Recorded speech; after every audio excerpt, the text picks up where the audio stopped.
to be back in Georgia.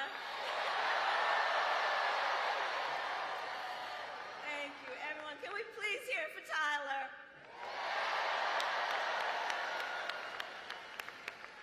I want to thank Tyler for that incredible introduction. I invited him and several other young entrepreneurs to come and visit with me at the White House, and we had a really very long and important conversation about the future of America. And Tyler, you represent the best of our future. Thank you for that. Thank you. And please give it up for Quavo and Megan.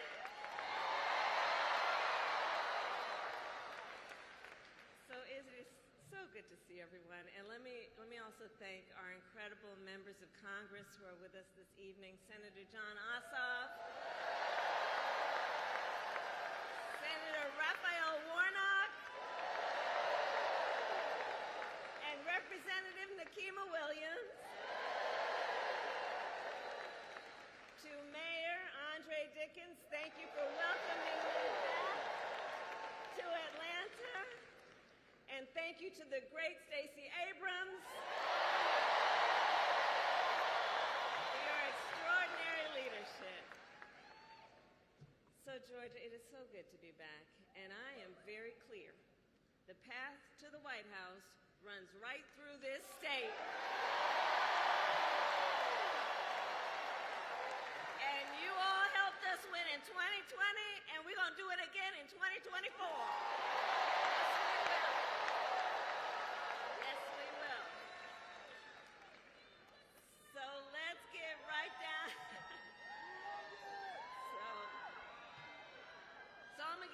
I'm gonna get into some business now. Okay, I'm gonna get into some business now. All right. So Georgia, as many of you know, before, and have a seat if you have a chair.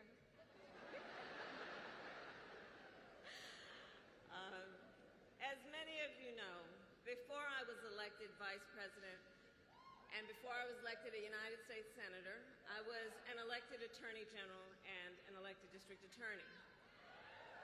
And before that, I was a courtroom prosecutor.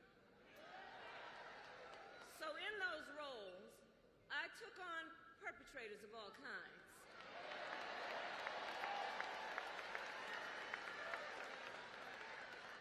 Predators who abused women. Fraudsters who ripped off consumers. Cheaters who broke the rules for their own gain. So hear me when I say, I know Donald Trump's type.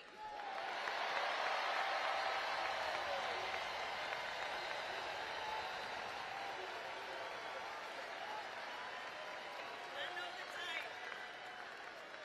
And I have been dealing with people like him my entire career. For example, as Attorney General of California, I took on one of our country's largest for-profit colleges that was scamming students. Well, Donald Trump ran a for-profit college that scammed students.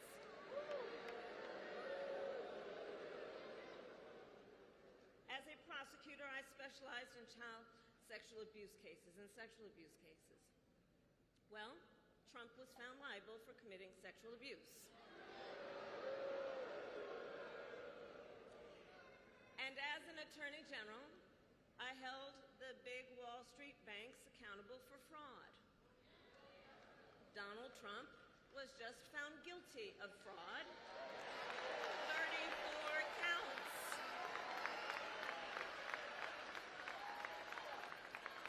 So in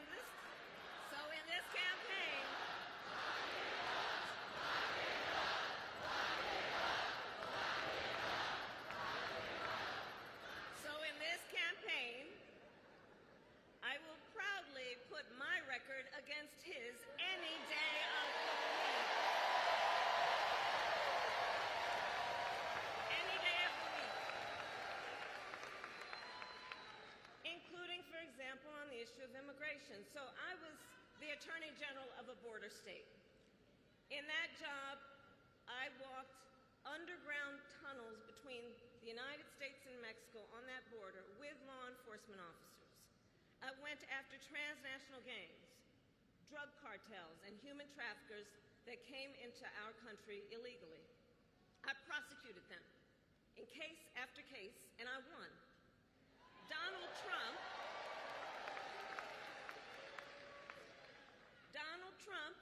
on the other hand, has been talking a big game about securing our border, but he does not walk the walk.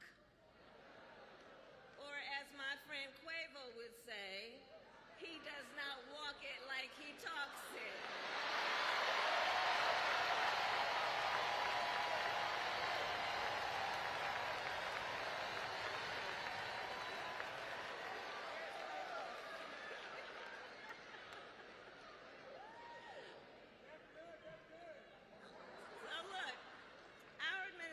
Worked on the most significant border security bill in decades. Some of the most conservative Republicans in Washington, D.C. supported the bill. Even the Border Patrol endorsed it. It was all set to pass. But at the last minute, Trump directed his allies in the Senate to vote it down. Right. He tanked the bipartisan deal because he thought it would help him win an election. Which goes to show Donald Trump does not care about border security. He only cares about himself.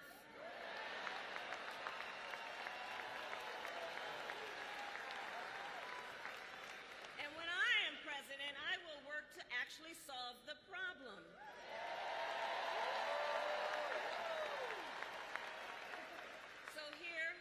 My pledge to you.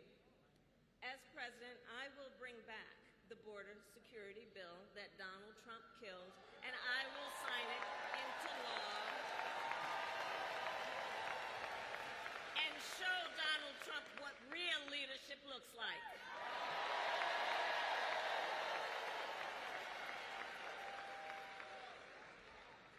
But make no mistake, this campaign is not just about us versus Donald Trump. Truly, this campaign is about two very different visions for our nation. One focused on the future, the other focused on the past.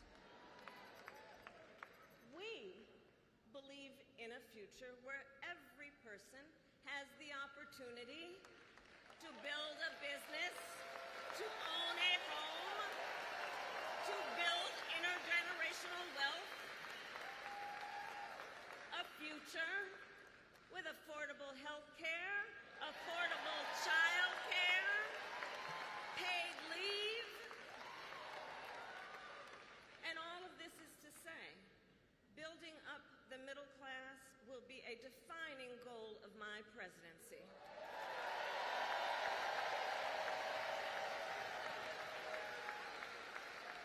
Because we here all know when our middle class is strong, America is strong.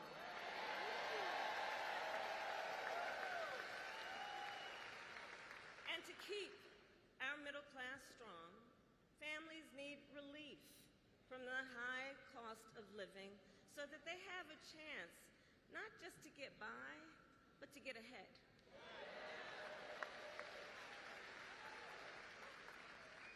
And yes, it is true that by many indicators, our economy is the strongest in the world. But while inflation is down and wages are up, prices are still too high. You know it and I know it. And when we win this election, here's what we're going to do about it. On day one, I will take on price gouging and bring down costs.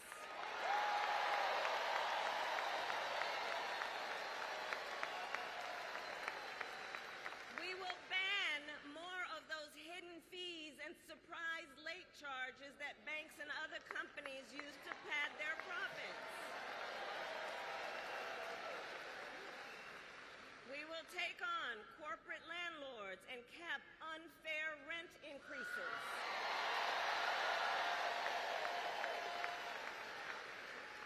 And we will take on Big Pharma to cap prescription drug costs for all Americans.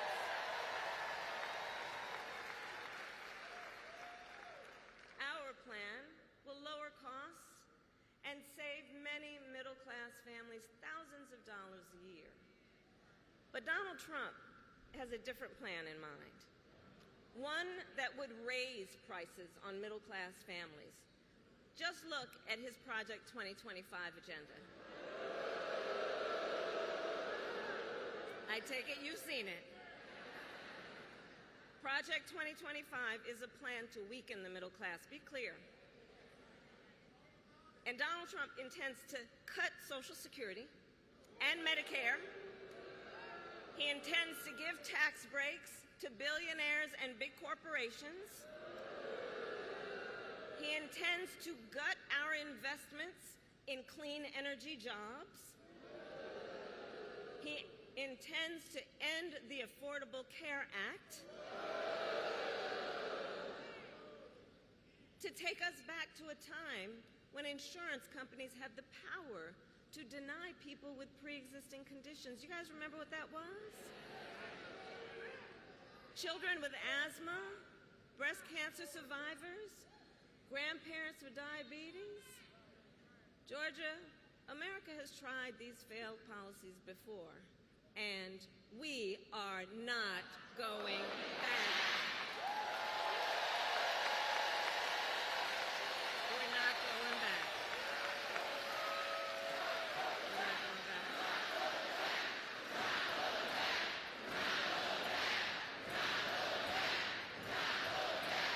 That's right. And we are not going back because ours is a fight for the future. And it is a fight for freedom. Across our nation, we are witnessing a full-on assault on hard-fought, hard-won freedoms and rights. The freedom to vote, the freedom to be safe from gun violence, the freedom to live without fear of bigotry and hate, the freedom to love who you love openly and with pride,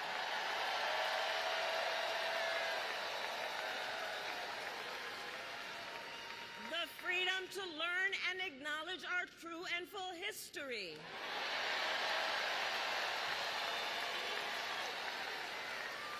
And the freedom of a woman to make decisions about her own body and not have her government tell her what to do.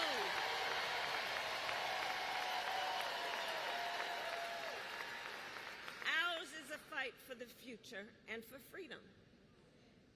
And I don't have to tell folks in Atlanta that generations of Americans before us led the fight for freedom.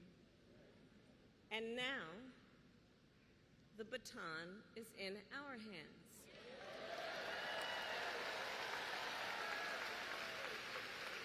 Each and every one of us. And we love our country. We love our country. And I believe it is the highest form of patriotism to fight for the ideals of our country.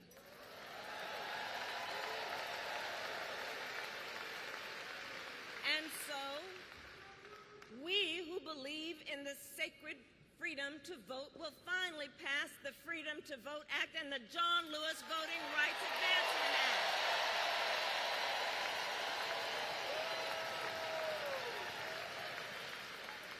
We who believe in the freedom to live safe from gun violence will finally pass universal background checks, red flag laws, and an assault weapons ban.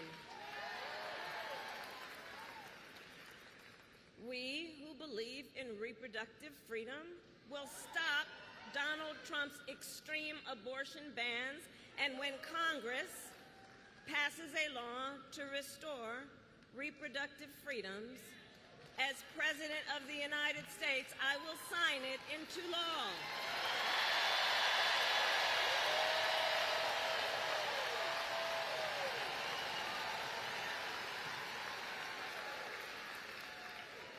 November 5th is in 98 days.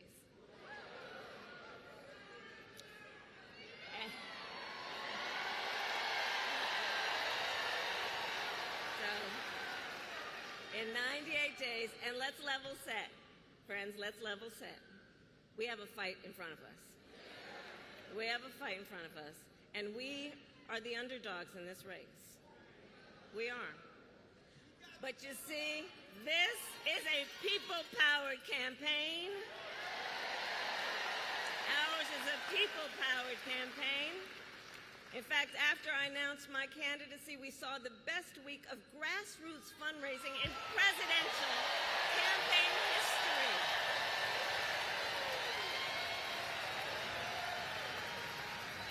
And if you go to KamalaHarris.com, you can help us build on that success.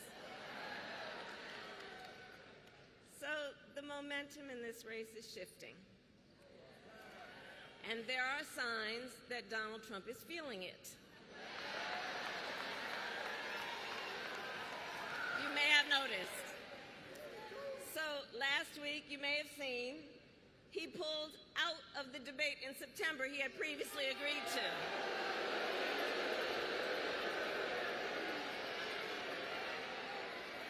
So here's the thing. Here's the funny thing about that. So he won't debate, but he and his running mate sure seem to have a lot to say about me. And by the way, don't you find some of their stuff to just be plain weird?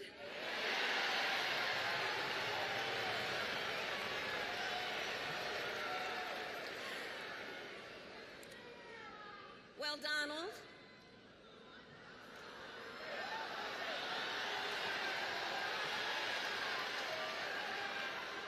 I do hope you'll reconsider to meet me on the debate stage.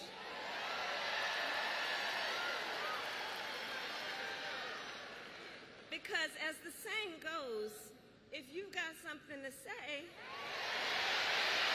say it to my face.